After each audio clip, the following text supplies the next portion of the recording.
Good morning, good afternoon, good evening, depending on the time zone from which you're joining us today. I'm Bill Roebuck, Executive Vice President of the Arab Gulf States Institute in Washington. We're delighted to welcome our audience to this discussion on the Middle East's coming centrality, or put another way, our need to rediscover the importance of this crucial region as the world embraces an epoch-defining energy transition. We're joined by the Center for Strategic and International Studies scholar and analyst Jon Alterman and AGSIW's Hussein Ibish. Jon is a senior vice president, holds the Zbigniew Brzezinski chair in global security and geostrategy, and is director of the Middle East program at CSIS. Prior to joining the center in 2002, he served as a member of the policy planning staff at the U.S. Department of State and as a special assistant to the Assistant Secretary of State for Near Eastern Affairs. In addition to his policy work, he often teaches Middle Eastern studies at Johns Hopkins School of Advanced International Studies and the George Washington University, and has previously been an award-winning teacher at Harvard. Earlier in his career, Jon was a scholar at the U.S. Institute of Peace and at the Washington Institute for Near East Policy. He also served as a legislative aide to Senator Daniel Patrick Moynihan, responsible for foreign policy and defense. He's the author of, or co-author of, 4 books on the Middle East and editor of 5 more. And his opinion pieces have appeared in the New York Times, Washington Post, Wall Street Journal, Financial Times, and other major publications. Our moderator, Hussein Ibish, is a senior resident scholar at AGSIW. He writes regularly for our website and is a weekly columnist for Bloomberg and The National in the UAE. Hussein is also a regular contributor to many other US and Middle Eastern publications. He has made thousands of radio and television appearances and was the Washington, D.C. correspondent for the Daily Star out of Beirut. He's the author of numerous books and major studies, including What's Wrong with the One-State Agenda, Why Ending the Occupation and Peace with Israel is Still the Palestinian National Goal. Hussein, with those introductions, over to you and Jon. Thank you so much for that introduction, Bill. It's wonderful to be here. And I really want to thank Jon so much for joining us. He's one of the absolute best practitioners of the craft in my field, the analysis of the Middle East and U.S. foreign policy there. And, just to sort of have him join us is a great honor and a great pleasure. And I really appreciate it. I've been doing more and more of these one-on-one conversations since I started with Walter Russell Mead and then Ali Al-Foneh to talk about the ongoing protests in Iran, which we'll have to tackle again soon. And I think I'm going to be doing it on a much more regular basis. And when I thought, I really should do more of this, Jon gives absolutely top of the list. First, because he's so good at this. And second, because he's just written a piece called The Coming Centrality of the Middle East, which I think it's a very short, sort of little commentary on the CSIS website, which I think has been underappreciated thus far by most observers. But it makes the case for why the Middle East is going to continue to be a central feature for U.S. interests and U.S. foreign policy and indeed U.S. military and strategic calculations for quite some time. And the case he makes, I think, is really a strong one and one that resonates with me. He basically said what I've been trying to say in a much more eloquent and concise way than I've been able to do, which is that even if you're looking at U.S. policy in the Middle East, and especially in the Gulf region, through the prism of alternative energies and lessening dependence on fossil fuels, or a pivot to Asia and a focus on great power competition with China, the centrality of the region remains very important in the medium term. That the case he makes is that in the long run, you can see a future beyond the crucial importance of this region, but there's a medium term you have to plan for, and that therefore the US military is very wise not to rush for the exits. And indeed, it has not, to the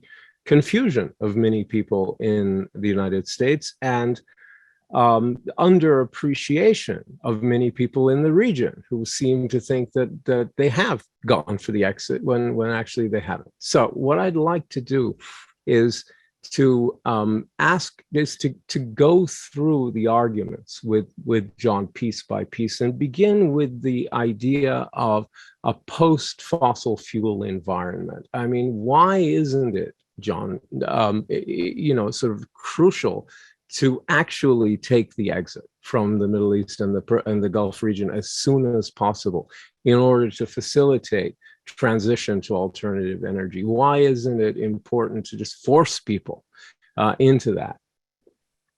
First, Hussein, thank you very much for hosting me. I don't think I've ever been introduced as warmly by anybody, including members of my family. So I'm very, very grateful for that. Absolutely sincere. Absolutely sincere. Thank you very much. And as you know, I'm a big fan of all your work, which is much more voluminous than my own and has had some really memorable pieces through the years. Look, I think we all know where we're going in the long term. But what the journey is going to be a journey, and it's not a straight line, and it's going to have its disruptions. I was quite seized when COVID hit and we saw global demand drop and we saw prices drop and we saw people actually paying, I think, almost $100 a barrel to take oil off people's hands in Cushing, Oklahoma. That's a sign of what it looks like when the world has too much supply.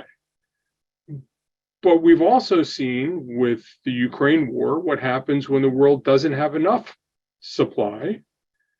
And I think, well, I saw the COVID outbreak as a harbinger of a future where the world had gotten off at the centrality of oil, which is going to happen.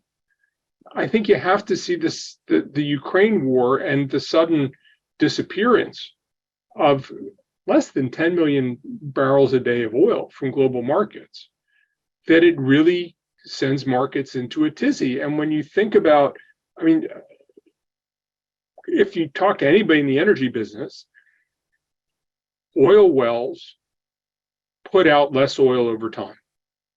They just do. So you have to invest in wells, you have to find new wells. That's the game we're playing. And for a century, demand has been growing, and then demand is going to be dropping. The question is, what's the decline rate in production, and what's the decline rate in consumption? And again, where we get to at the end, I don't dispute for a minute. Oil is not going to be a strategic commodity in 50 years. The US economy, the Chinese economy are not going to be hinged on access to oil. But in 10 years, it surely will be, even in 20 years. And then the question is, what's going to happen to the willingness to invest in getting more oil out of the ground to meet those demands as production declines? My sense of the science of the rise of alternative energy, my sense of companies' willingness to invest in exploration and production if they think that the production of oil has a very finite time frame, is companies say, well, we're not going to get that well for 30 years. We're not going to have 20 years out of that well. How much, if oil demand is going to decline in 10 years, is that enough time to invest in a new well? Is that enough of a return to continue to pour money in. And as I think about who around the world is willing to do that, I see companies being less willing to, and Middle East oil producers be more willing to. And that just, it seems to me that, and the other piece is that if you're thinking about the carbon footprint of producing a barrel of oil, as I think people will over the next 10 to 20 years, companies are not going to want to invest in new sources of energy or even old sources that have high carbon footprints. And so even if it is theoretically possible to get oil from other places in the world, companies are going to be unwilling to do that. The carbon footprint is lowest in the Gulf, and you have governments that have their own calculations and will be willing to invest in the Gulf. So I think where we are going is toward a world in, say, 30 years' time, when the absolute volume of oil and gas produced diminishes. The Middle East's share of that volume is going to be greatly increased. Mm-hmm. And as we get to that point, you're going to see the Middle East once again emerge as the balance point for global energy markets rather than a slowly depreciating asset. You know, we sort of, I think maybe it's because we all were forced to have savings accounts when we were in elementary school, and we sort of think of everything as 2% a year, 2% a year.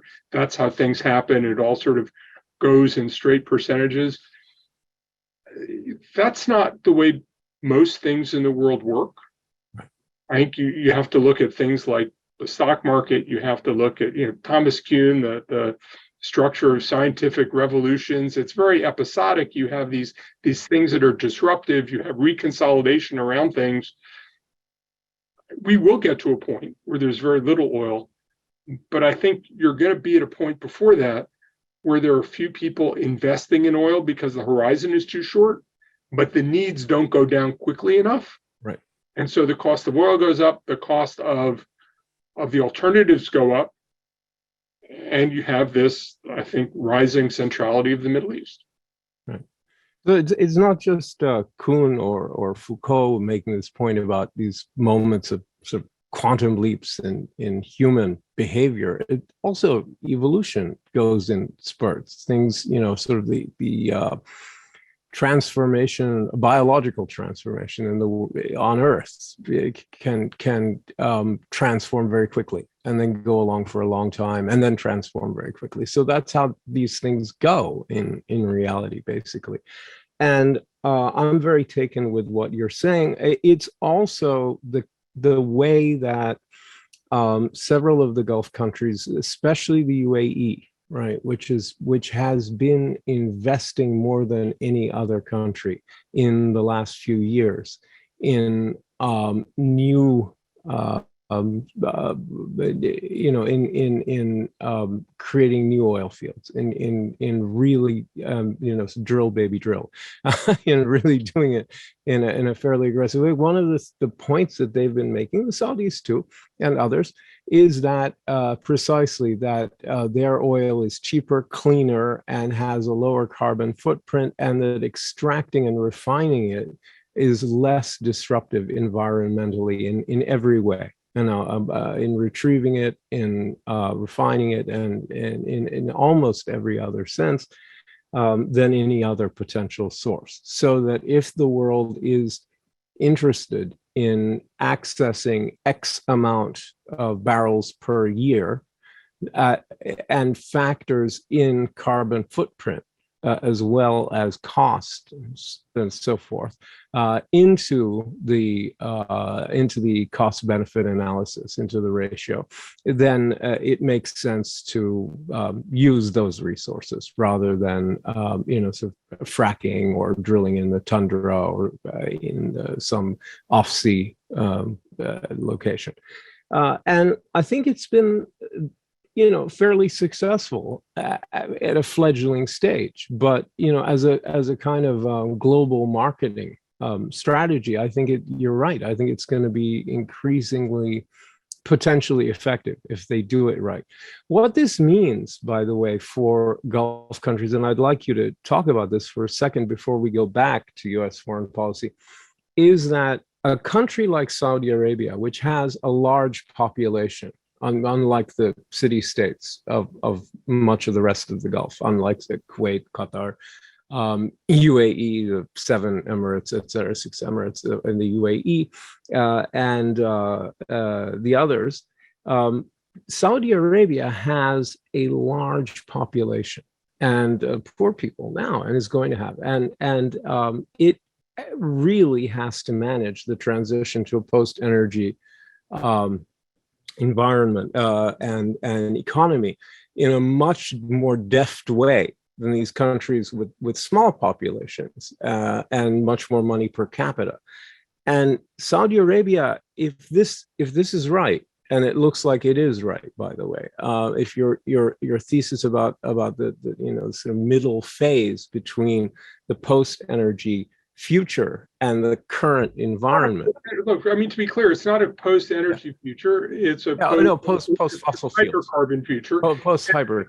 Yeah, that's what I meant. Possibility. Yeah, Saudi Arabia and the UAE are investing heavily in that. You can use hydrocarbons to produce hydrogen to be used for fuel. There's all interest in green hydrogen and having these countries remain as energy-driven economies, even at the time that oil plays and gas to a lesser extent plays a smaller role in the global economy. How, to me, this is a big question mark. The Emiratis have put huge amounts of money into Mustar and alternative energy, and they're investing in renewable projects around the region. Is any of that going to be commercially meaningful? Is the science going to go in such a way that hydrogen becomes a serious fuel for industry and other sort of centralized use? I have a harder time seeing that, and therefore I'm not sure how the economies are going to play out in the sort of 40-year time frame. But again, in the sort of 10 to 20-year time frame, it seems to me that the issue is really a demand issue. Yeah. And the demand can't spike down. Yeah. And frankly, supply doesn't spike up. So you're looking at these broader trends and everybody trying to get the cycles in sync. And that's actually pretty hard to do. Right. What it means for a country like Saudi Arabia, in particular, more even than the others, is that they can expect, with some degree of confidence, another period of large amount of income into their economy from this resource, at least one more large wave. In other words, they have a major opportunity here. If your scenario is right, the way the transition is away from hydrocarbons is going to go gives them a final opportunity to do something really big to prepare for the next phase, which they haven't done it. But it's really hard because the incentive is to relax your fiscal discipline. Of course. Because whenever things get a little bit rocky, everybody says, we'll just give everybody a month's bonus, or we'll, spend on bread and circuses or something, because we have all this money, we don't know what to do with. And there's certainly, every Gulf state, maybe with the exception of Oman, has had a period where they've spent money like a drunken sailor. Yeah. I mean, there's no end to it. And the real trick, and we've seen this beginning with, I think in the 1990s, when they really started talking about adjusting to an era where they didn't have huge balances to disperse, that they get serious about reform when prices are low, and they get very lax about reform when prices are high. And to me, one of the big challenges for all these states is how do you keep focused on the necessary investments when prices are high? And equally importantly, and here's, I think, if there's a magic element to all of this, a key to making it work, and I don't think anybody's quite figured it out yet. In this period of remarkable plenty, how do you create the proper incentives for your population? And to me, one of the things that is the most vexing challenge in the region is how do you incentivize people to behave the ways you want them to behave? A lot of the incentives, frankly, are toward people being docile and accepting leadership. Mm-hmm. I think being docile and accepting leadership is not going to serve you as well in a post-oil age as it does in an oil age. So how do you begin to transition toward a different kind of relationship between people and government? How do you incentivize people to take responsible risks? How do you create incentives for people to be willing to fail and then succeed in a second or third iteration after they've learned lessons? I think all the Gulf states are struggling with this, and it's hard to create a culture of accepting failure when the instinct is, well, everybody gets a trophy. Right. We have enough. Everybody gets a trophy. Why should I have to be uncomfortable? And that, in some ways, positions them even more poorly for this post-oil age. So I think how they use the next 20 years, I think that their biggest problem is an internal human capital problem. Absolutely. And keeping discipline and focus on that in a time of fiscal plenty is going to be really hard. Yeah. I mean, transforming a citizenry or a population from dependent subjects into wealth-producing citizens is really difficult. And you're absolutely right. I mean, I think there's a fledgling effort to do this in Saudi Arabia. What we've seen is that the political costs in reducing the patronage system is so severe that it keeps getting shied away from. And so that sort of underscores your point. What I'm hearing about Saudi Arabia, and I'm interested if you're hearing it too, is that in some ways Saudi Arabia has a dual track system. Yeah. And if you want to be in the go-go world, there are all kinds of opportunities, and there are young women who are feeling tremendously empowered, and there are all sorts of consumer opportunities and all that stuff. You can live in that world.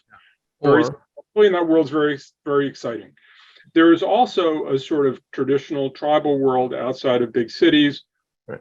Nobody's losing their jobs. Right. Nobody's having the rug pulled out from under them. And in some ways, the Saudis are quietly nurturing a two-track system. Mm-hmm. And the question becomes, is there a time when you wean people off the traditional track? And how do you manage people who say, I got no future in this go-go world? And in some ways, it's a little bit like the red-blue divide in the United States. You have people in rural communities or communities where manufacturing has gone away. And they say, there are no rungs on the ladder I can climb, even if I wanted to. Right. These people are just different from me. And I could imagine the red-blue divide we have in the United States manifesting itself in Saudi Arabia in 20, 30 years. Yeah. And that's, a real issue. No, I think it's a very good analogy, actually, and I think the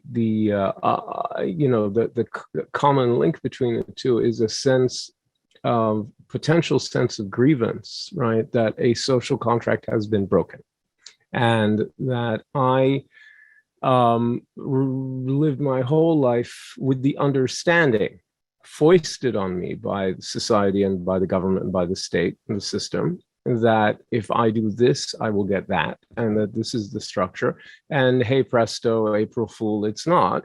And that really infuriates me because it's fundamentally unfair. And I think that's the common link. And that kind of anger spread widely enough can produce instability, political instability. And I think that's the risk. So yeah, at what point do the governments become willing to take the plunge? I think you're right. It's an open question. Can they do it? Well, Right? and, It's and can then they do it at all? the Right. thing for political instability is you lighten up on people, Right. and but that then But gets then away you from can't achieve your goal, right? You can never achieve your goal unless you're willing to say no in a way that's going to be very risky. And that I think is the conundrum. Let's go back to U.S. foreign policy in the region, if you don't mind.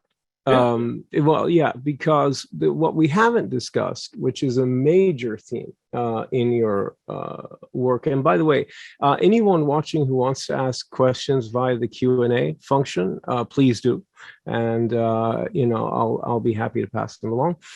But let's bring in China, because the other big argument, other than the economic and environmental argument involving hydrocarbons, is the argument involving great power competition with China. We have all these different slogans for it: pivot to Asia, great power competition, what have you, America first, the middle class driven foreign policy, all these different marketing slogans that we've heard. In the end, boils down to the idea, when it comes to the Middle East, that the U.S. Interest in and focus on the region, especially the Gulf, should be reduced, and that the U.S. military footprint in the region should be reduced, not just right-sized, to meet the mission, which I think there's a consensus about, but simply downsized, because the region is just not that important anymore. And I think you make a very good case that this is wrong-headed, because of the strategic importance of the region during this middle period that you describe. Even if you were to posit that the name of the game really is competition with China and containing of China and what have you. So a couple of things. First, it is unclear to me how the energy transition is going to unfold around the world, and whether China will undergo an energy transition faster or slower than the United States. China arguably has an imperative to undergo it more quickly, because China doesn't have a lot of domestic energy other than coal, which they understand is a disaster and befouls their cities. They are very, very interested in finding a way to get off Middle Eastern energy, because they feel that the United States not only is the predominant power in the Middle East, but the US controls the sea lanes through which Middle Eastern energy reach China. And in the event of a conflict between the US and China, the US will make China pay. And so there's a strategic vulnerability to China from relying on Middle Eastern energy. And you could argue that with a state that can regulate largely as it wishes to regulate, it's an authoritarian state, they can impose whatever incentives, disincentives they want without worrying about a pesky Congress. You could argue that China is going to get there faster than the United States, and China won't have the reliance on the Middle East as long as the United States does. You could also argue that whatever China develops, it'll sell globally, and so we'll all get there together. You could argue that China doesn't have the innovation culture, and that's going to hold them back. But so I'm not sure where any of this goes, is the point. But all of our Asian allies are still reliant on energy from the Middle East. And their perception is, if we are not securing their interests, China will hold them hostage, that they become much more vulnerable to China in Asia if they rely on China just to secure their access to Middle Eastern oil, or rely on China not to cut their access to Middle Eastern oil and gas. And that creates a certain global aspect to this that I think Americans often don't appreciate, partly because you have Americans who deal with the Middle East who don't talk much with folks who do Asia policy. Asia policy people who don't think much about the Middle East. So it's sort of, it's like a waiter said, not my table. Everybody says it's not really my table. I think there's a big connectivity. You know, the other part of the American presence in the Gulf in particular is, if we're serious, the Gulf states have been happy with American foreign policy for about 3 months in the last 40 years. There was a time after the US liberated Kuwait in 1991 where people were really happy. But in my entire career in Washington, more than 35 years, I've only heard complaints from the Gulf about how the U.S. isn't serious, the U.S. Is wrongheaded, the U.S. is acting incorrectly, the U.S. is not effective. And I've been to the Gulf both in the spring. I avoided it for most of the summer. I was there again a couple of weeks ago. This fascination with non-alignment. Why should we be aligned with the US against Russia over this Ukraine thing? That's not our issue. We need to have multiple partners. We need to have a relationship with Russia. We need to have a relationship with China. We need to have a relationship with the United States.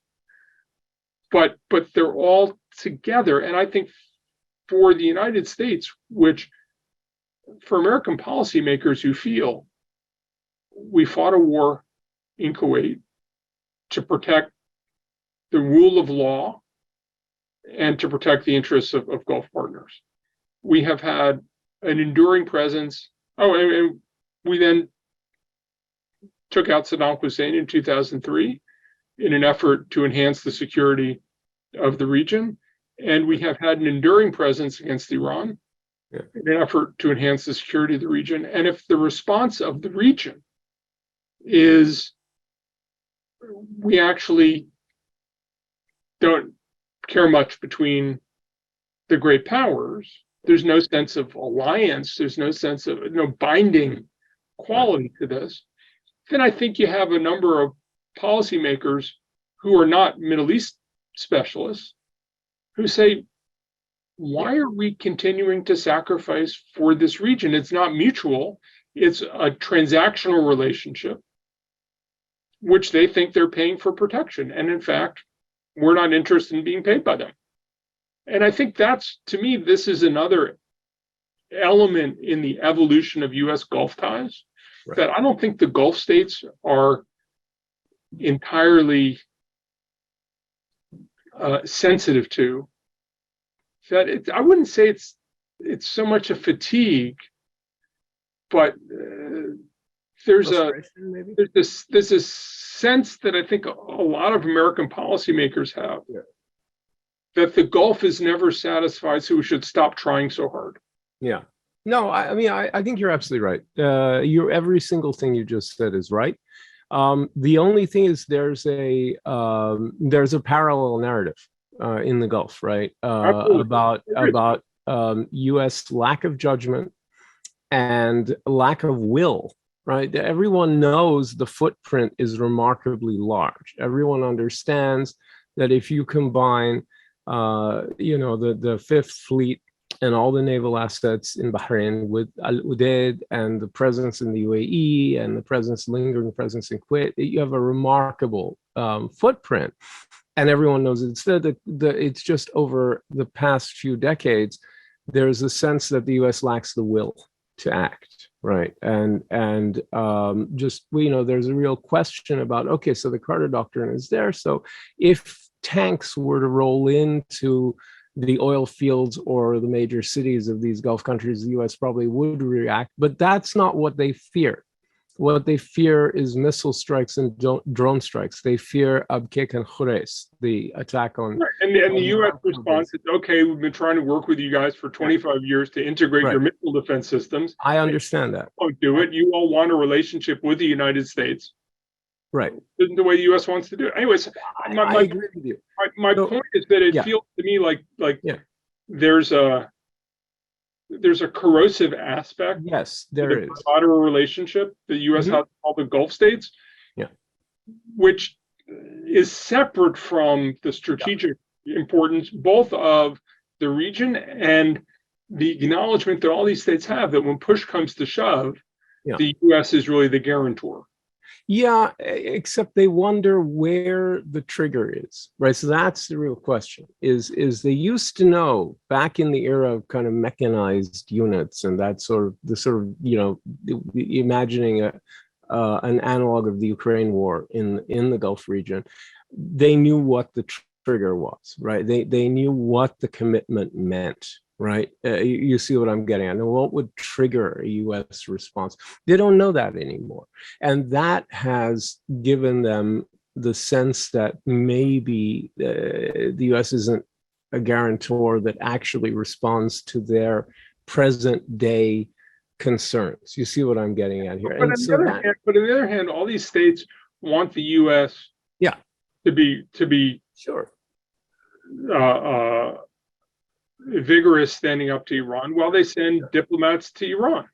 Yeah. Okay. So no, that's right. And there's the parallel, which is that they're asked not to get involved in the nuclear conversation and to in effect to have their own dialogue with Iran until they're not supposed to. And so they feel, again, I think there's an analog on both sides here. The thing is, the bottom line is they need the United States in a way the United States doesn't need them. And that I think is the biggest difference ultimately, right? So, and so I think we can go back and forth with grievances. And I bet you I can find a parallel that's obvious and not far-fetched to almost anything, other than 9/11 that you could, kind of throw it. And we'd both be right. But I think the bottom line is that when it comes to China and Russia, I think you and I would agree that the kind of emphasis or privileging of strategic diversification over tending the bilateral and multilateral relationship with Washington is a mistake. It's a mistake to privilege the relationship with this broken down old hulk of a Russia that is getting its butt kicked by Ukraine right now. It's pointless. Ditto with China. There's this mirage about China. China is the UNCOLA. Right. It's the not United States. Well, I think there is a kind of a mirage in the Gulf about China being able to provide a whole bunch of things it can't and won't provide in terms of security and even in terms of weapons sales.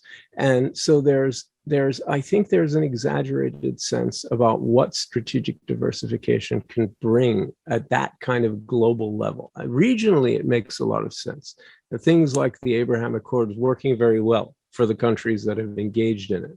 And I do think the dialogue with Iran is useful for all these different countries, plus the Iranians, plus the United States. All of it's useful.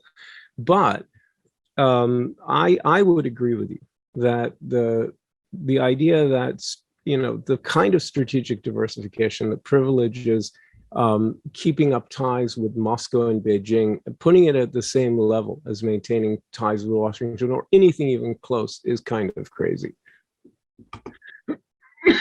I think that's right. I mean, to put it in a nutshell, I think they underestimate the costs. I think they see the benefits of having a more diverse set of relationships. I think they underestimate the costs in Washington.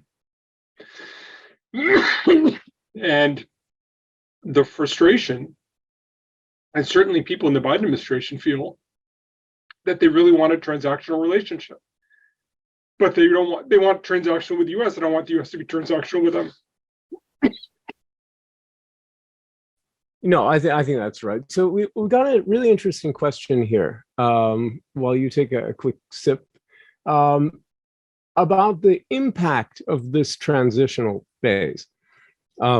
That we've been talking about, that's mainly economic and technological, but it has these political and strategic implications that we've been discussing on Iraq and Iran, the two Gulf countries that we haven't mentioned, because we've been focusing mainly on GCC, especially on Saudi UAE, but some Qatar and Kuwait. But and you mentioned Oman as a country that didn't go crazy with spending. I'm not sure Bahrain went crazy with spending either, but yeah, the other four all did.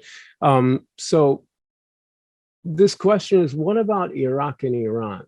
And do you have any sense about the U.S. relationship with these two countries in that context, right? And even in any other context, we just haven't talked about it enough. So, if you can get into that. Iraq is very interesting.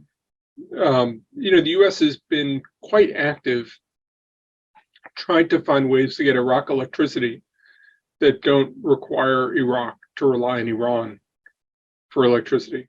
And also finding ways to get Iraq to stop flaring so much of its gas as a way to both improve the footprint and the carbon footprint, and also provide another stream of revenue for Iraq.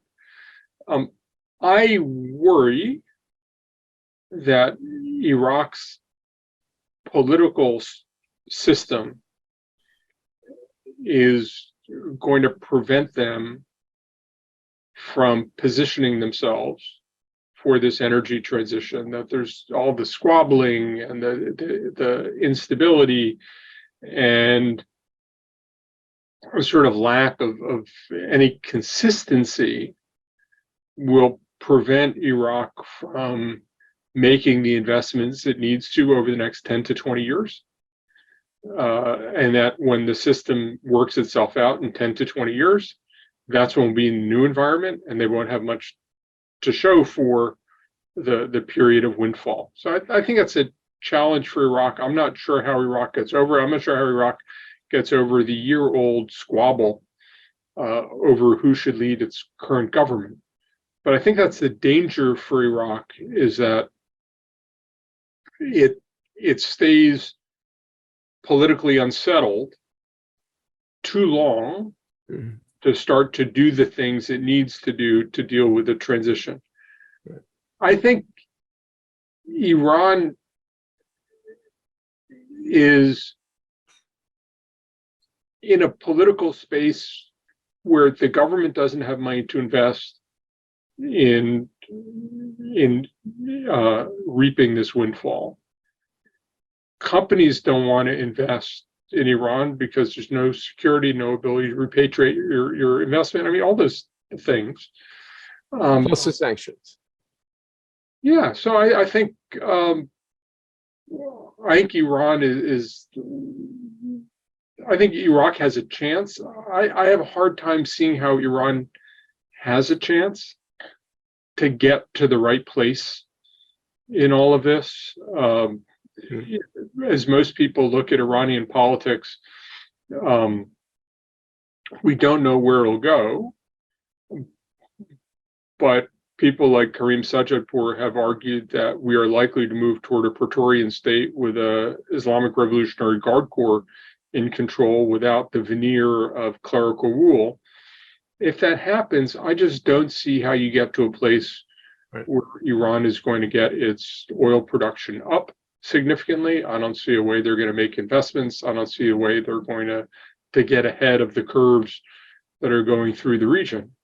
And it looks to me like the Iranians are going to shoot themselves in the foot. As I've been talking to people about what's going on in Iran now, how it affects the nuclear negotiations and relations with the U.S. and everything else, I think that the people in power in Iran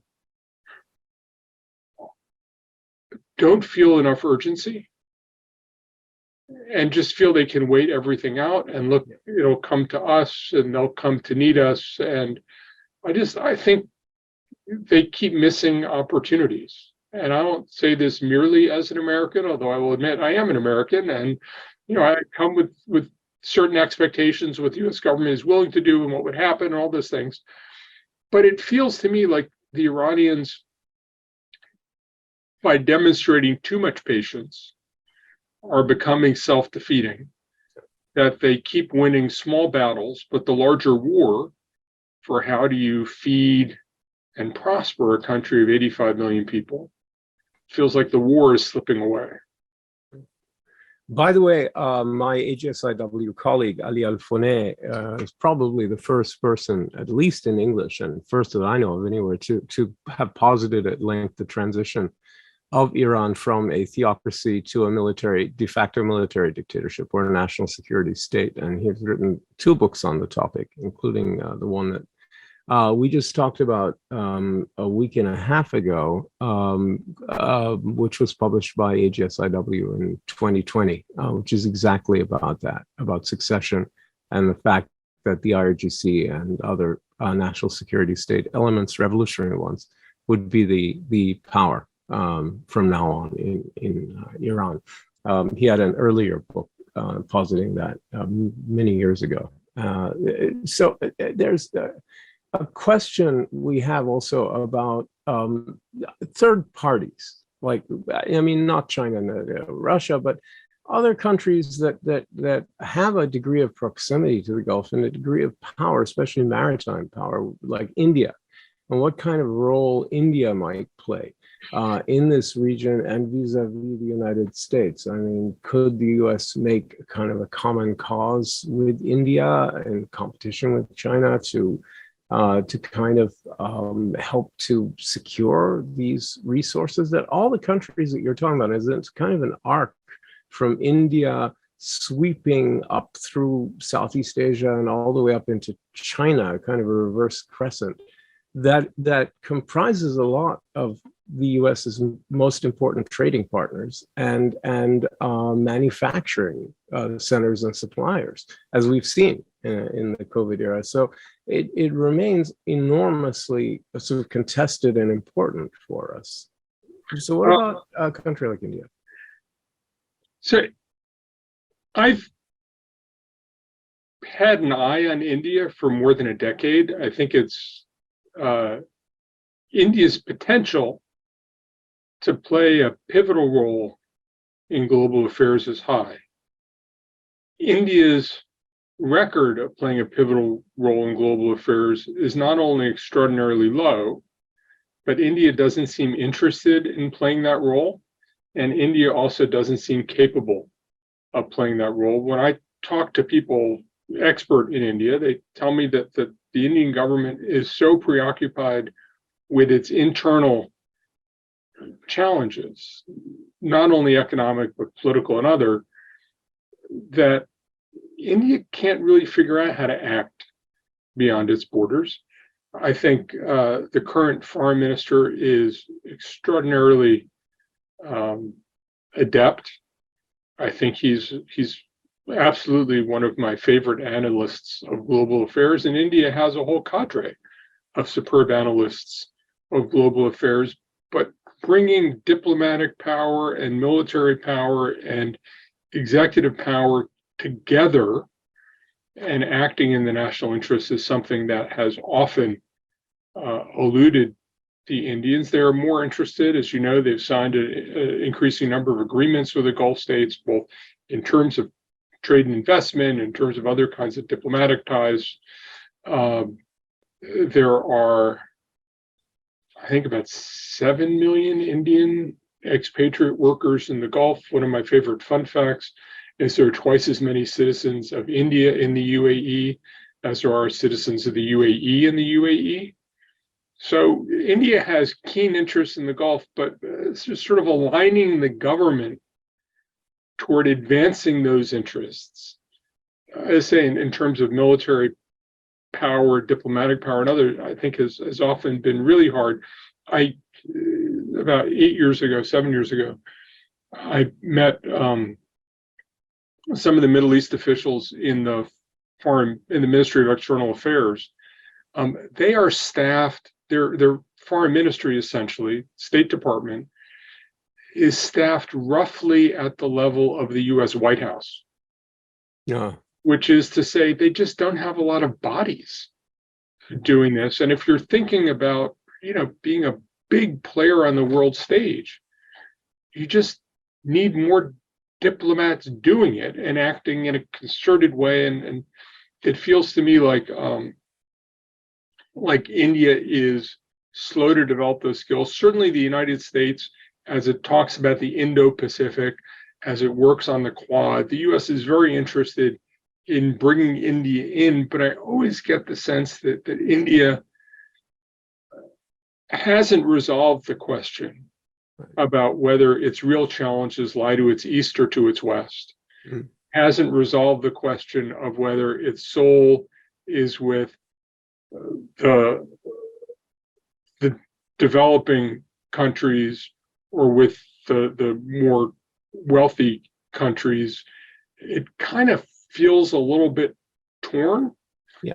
And it's hard for me to imagine that India would become a game changer in any issue in the Gulf. So I think that's exactly right. We want to pivot back to China for a second. We got a really interesting question about whether China could compete with the United States effectively in the Gulf, not through a military and political or strategic presence in that sense, but a different kind of strategic presence, technological and economic. So I think it's a sort of an intriguing proposition. So I think to start with, that highlights what I think is a very, very important point, is that China in no way is trying to replicate what the US does in the Gulf. And the US has a sort of an instinctive reaction to match one-to-one on everything. China is very good at resisting the instinctive reaction to match one-to-one. They don't try to do everything the US does. They try to pick and choose. I think I've liked to argue that there's sort of imperialism 1.0 is imperialism. Imperialism 2.0 is the US-led rules-based international order. Imperialism 3.0 is mercantilism 2.0, which is the China trade-led ties. China comes in and they talk about all the deals they can do and how quickly they can do them. They come and talk to Gulf governments about you want this, and if you ask the United States, the US will demand this, this, and this, and we will just do it for you immediately this way. And they're pretty good at gaming out what the US would do and providing an attractive alternative. The Chinese often present what US government officials have described to me technologically an 80% solution at 60% price, which is attractive to people who just want to get stuff done cheaply. And a lot of governments just want to get stuff done cheaply. And China is increasingly bringing strategic aspects into its discussions with Gulf governments.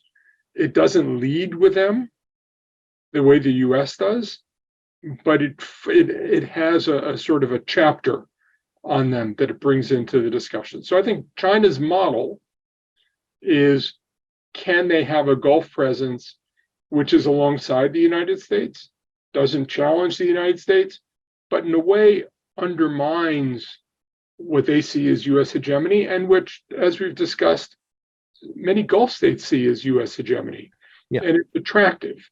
And I think that what we're more likely to see is not so much China replacing the United States, but China finding a way to subtly and slowly undermine the US presumption to monopoly in a way that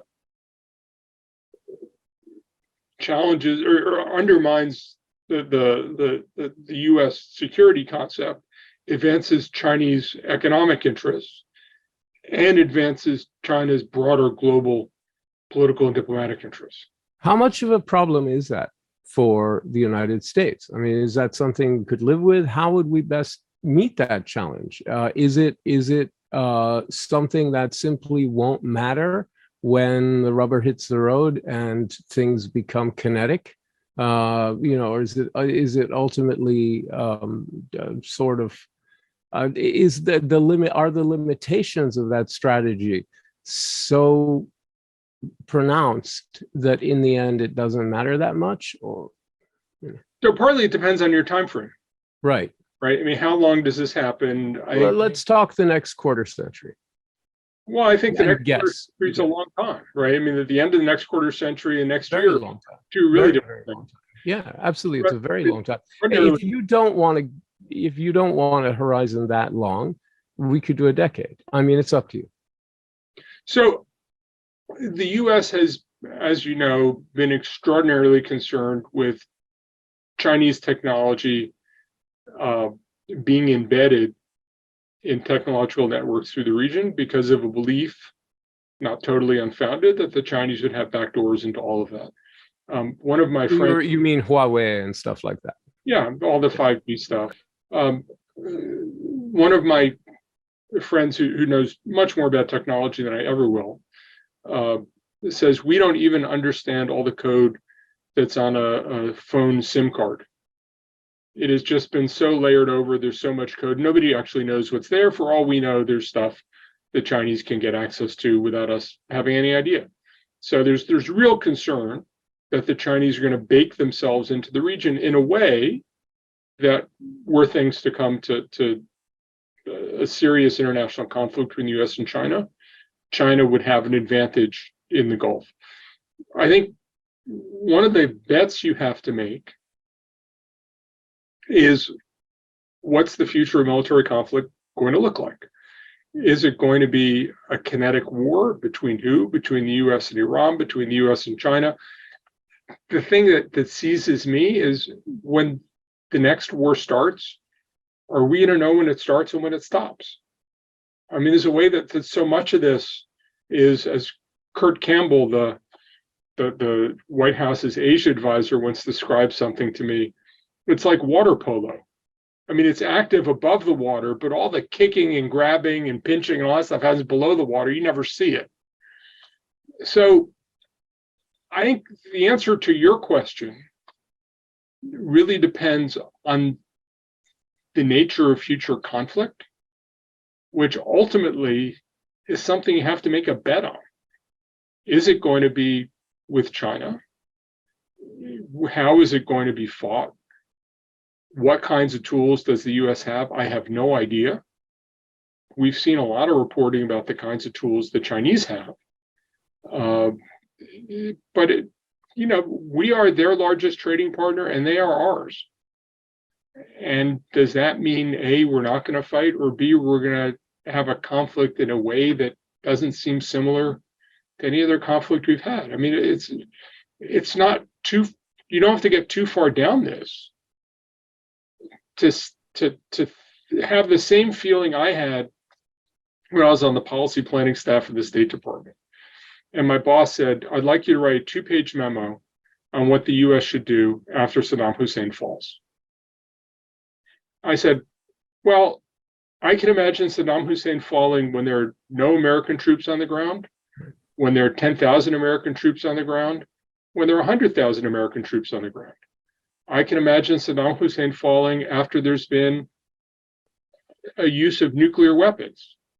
I can imagine a large chemical attack. They're really different situations.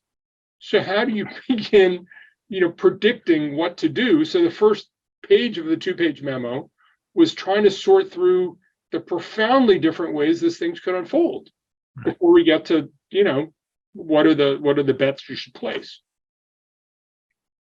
Yeah, no, I mean, I think that's absolutely right. I'm going to make a very old-fashioned statement and very Luddite kind of comment here, that until China can project power in a kind of hegemonic way in the North China Sea, the South China Sea, and its immediate maritime environs, and get back to me on the Gulf and the Strait of Hormuz. But look, I think one of the reasons China has been effective is because it's not taken on the United States or anybody else in a parallel way. Sure. I mean, they don't fight symmetrically. Anybody would be crazy to fight us symmetrically. Mm-hmm. The military keeps preparing to fight China symmetrically, with an assumption China be willing to. I don't see any sign China be willing to fight the US symmetrically. So how do you think about the other things? And what's the role of the Middle East? Would the US be able to peel the Middle East from China? Would China be able to peel the Middle East off from the United States? One thing I do think is a US assumption that the Middle East would be loyal to the United States when it's in a conflict, when there's so much of a commercial relationship between the US and China. Let's say we've seen how the Gulf states have reacted to the Ukraine war. I think counting on Gulf state solidarity in the event of a U.S. conflict with China is ambitious. That's assuming they don't learn any lessons from the current experience. But yes, if things stayed the same, it would be ambitious. I'm going to close with two questions for you, even though we're almost out of time. Well, we are out of time, but I'm going to, with your indulgence, I'm going to ask you two questions from the audience because they're really good and they're interlocking, they're contrapuntal, right? So one is, since our foreign policy keeps changing from administration to administration, that by the way is an assumption I'm not sure I fully embrace, but rhetorically it does. Does it in practice? I don't really think so. But let's assume that it does, and there's a case to be made that it does swing wildly back and forth. Rhetorically, it definitely does. How can any state in the region feel confidence in our policy, right? Since we going back and forth, right? If you were to begin with, say, Clinton and go through the administrations, even different terms like W1 and W2 are very different. Obama 1 and Obama 2 arguably are very different. If we look at it in that water polo sense above the water line. How can any state in the region have confidence in our policy? And then the contrapuntal question is, what can Washington do? What should Washington do, given that the regional states that we're sort of aligned with, and we kind of have no choice, but we're stuck together in the Gulf, don't seem to understand the costs of their the way their policies are perceived in Washington, right? As you pointed out, they're not inspiring confidence here. They're not inspiring a sense of loyalty here, et cetera. So what would Washington's reaction, what should Washington do about that, if anything, right? So those are the two questions, right? And let's end with those. Sure. I agree with you. I think in strategic terms, the U.S. approach to the Gulf has been largely consistent. I would argue that the aberration was after 9/11, the Bush administration's war in Iraq. But I think then the Trump administration's singular focus on Iran. But I think that the broad strategic outlines are the same. There is a different emphasis in tone. There's a different emphasis on democratization and how important that is, and human rights and those things. I don't think that's I don't think that's a broad strategic, where are you moving pieces on the board? That's a how are you playing the pieces you have. So I agree with you. I don't think there's a huge shift back and forth, but the Gulf states felt drenched in honey with the Trump administration, and they felt the president for a while until they didn't. They felt drenched in honey until they didn't, and then when they didn't, they really did. Transactional, and they could work with that, and that was fine, and he didn't complain about stuff. And they feel that the Biden administration has the same disdain for them that the Obama administration did. But again, I think, as you've noted, the true presence stuff hasn't changed. If you get all hung up on whether you have a political ambassador or a career ambassador, and that's a sign of how much the administration loves you, the fact is that has to do with the United States and the personnel system in the State Department and all kinds of things that are way above the tactical issues of how the U.S. government's dealing with your country. So I agree with you that there's a consistency. In terms of how the U.S. should work with states that arguably are sort of wearing out their welcome in Washington, maybe that's one way to phrase it. I think, frankly, we have to get over an instinct to gain approval. And I think the US consistently polling on do you approve of the United States, I'm not sure that really tells us that much. I think approval ratings of these Gulf states, I don't really know what it tells you. I think that the issue is, are we actually doing stuff together that matters? And this is why I think the Biden trip was important and successful. We had a relationship with Saudi Arabia that had no forward vision, no set of common plans. We were just kind of reacting, and we kept struggling together. I think laying out, here's stuff we're going to do together, here are people who are going to talk to each other, here are common goals, here are things we're going to work on that advance our common interests. I think that's what we have to do. It's part of our relationship with the UAE. We have a deep and thick relationship with the UAE because we have overlapping interests, and we do things with each other that are in each other's interests. I think the role Qatar played after Afghanistan is an element of that. I think what is missing in the US relationships with the region is a sense of, here are things that we're going to do together that are hard, that require both sides to do things that advance common interests and build common interests. Part of that is going to be in the world of education. Part of that's going to be in economics and finance. Part of it's going to be in regional stability. Part of it's going to be in military intelligence, all those things. But I think getting ways we are cooperating, which don't lead to either side taking the other for granted, and lead to genuine capabilities and capacities in the Gulf, getting the Gulf states ready for this transition, which I would argue is in the US interest to do as well. We actually need a blueprint. And that requires ambassadors to do it. It requires Gulf states to have a sense of where they're trying to go and what role the US can play. And then actually working on building a genuine relationship that's not transactional, that is genuinely strategic for both sides. That's great. It's the perfect place to end this conversation, which is it behooves both sides of this equation to remind themselves that this is not altruistic, but it's also not transactional.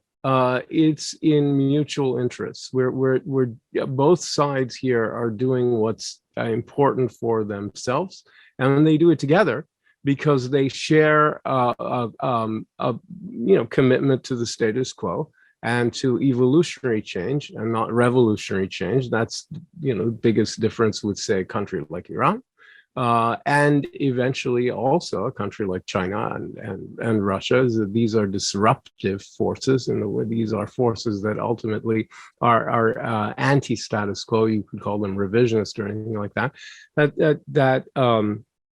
It becomes a matter of mutual interests and achieving goals that are roughly shared, and not because values are shared, and not because you love me and I love you, and I trust you and you trust me, and you're polling well in my country, and we find each other very lovely, and we can't wait to be can't go camping together. That's not the point. The point is that there's a broad interest in evolutionary change and maintaining the status quo globally and regionally. And that's, I think, what it comes down to. And so I really appreciate your essay. Short as it was, it packed a hell of a punch. And I thought it was really great. If people want to read it, it's an incredibly short and incredibly insightful read. It's September 20th. 2022, The Middle East Coming Centrality. It's on the CSIS website, and it's super easy to find just by searching Jon Alterman, Jon Alterman. And I hope everyone joins us. On Thursday, we'll be talking about Kuwait and the elections in Kuwait and the coming sort of political difficulties in Kuwait and successes, no doubt, in that country as well. So join us then. Thank you very, very much, Jon. This was terrific. And I'll be doing another one of these conversations very soon. So thanks to everybody for tuning in, and we'll see you all next time. Thank you so much again, Jon. Bye-bye.